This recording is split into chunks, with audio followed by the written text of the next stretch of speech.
تو یہ بات خوب یاد رکھو کہ رمضان کا بنیادی مقصد کیا تھا؟ تقوی. اور تقوی کہتے ہیں حرام خواہشات سے بچنا، اللہ کے حکام کو پورا کرنا. تو ہم میں سے ہر شخص کی ذمہ داری ہے وہ یہ دیکھے کہ رمضان میں میرے اندر کتنا تقوی پیدا ہوا ہے. بعض ایسے ہوتے ہیں خوش قسمت جو رمضان میں سارے گناہوں کو چھوڑ دیتے ہیں، بالکل یو ٹرن لے لیتے ہیں، جس طرف جا رہے تھے نا وہاں سے بالکل ہٹ جاتے ہیں. اور بعض ایسے ہوتے ہیں جو 50% تبدیل ہو جاتے ہیں. تو بھائی اگر ہم 100% تبدیل نہیں ہو سکتے 50% ہو جائیں. 50% مشکل ہے، 25% ہو جائیں، 10% ہو جائیں، 5% ہو جائیں، 1% ہو جائیں. پتہ کیسے چلے گا کہ 1% تبدیلی آ گئی ہے؟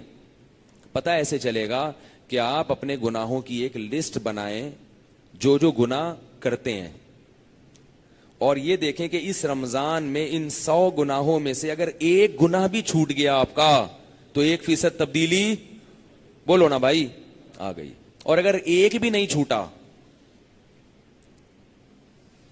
تو جیسے چلے تھے وہیں کے وہیں کے وہیں،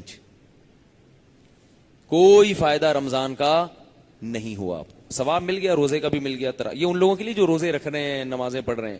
جو رکھ ہی نہیں رہے ان سے تو میں بحث ہی نہیں کر رہا ابھی، کیونکہ وہ تو تقویٰ چاہتے ہی نہیں ہے. تقویٰ چاہتے تو روزہ تو رکھتے کم از کم. جو روزے دار ہیں ان کی زندگی سے اگر ایک گناہ بھی چھوٹ گیا تو رمضان کا بہت بڑا مقصد حاصل ہو گیا.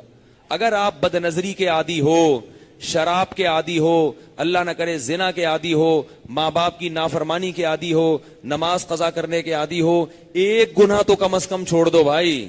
داڑھی کاٹنے کے عادی ہو، ایک گناہ تو چھوڑ دو کہ شراب سے توبہ کروں گا میں اس رمضان میں، زنا سے توبہ کروں گا میں اس رمضان میں، بد نظری سے توبہ کروں گا میں اس رمضان میں، والدین کی نافرمانی سے توبہ کروں گا اس رمضان میں. کچھ نہیں ہوتا، 5 وقت نماز کی پابندی اب سے شروع کر دوں گا میں.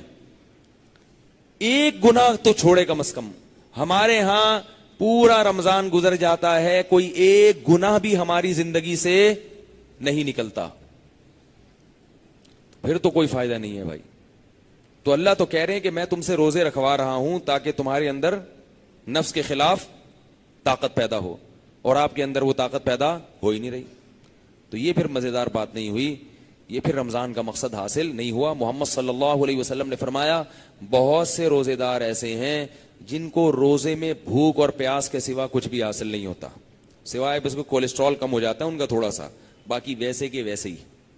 اور بہت سے رات کی عبادت کرنے والے، نمازیں پڑھنے والے ایسے ہیں جن کو رات میں نیند خراب کرنے کے علاوہ کچھ بھی حاصل نہیں ہوتا، بس جاگ لیے، جاگنا سیکھ لیے اور کچھ بھی حاصل نہیں ہوتا. کون لوگ ہیں یہ؟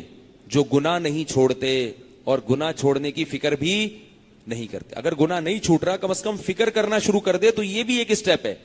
اور یاد رکھو ایک گناہ چھوڑنے سے دوسرا گناہ چھوڑنا خود بخود آسان ہو جاتا ہے. اللہ تعالیٰ مجھے بھی ان باتوں پر عمل کی توفیق عطا فرمائے، آپ حضرات کو بھی.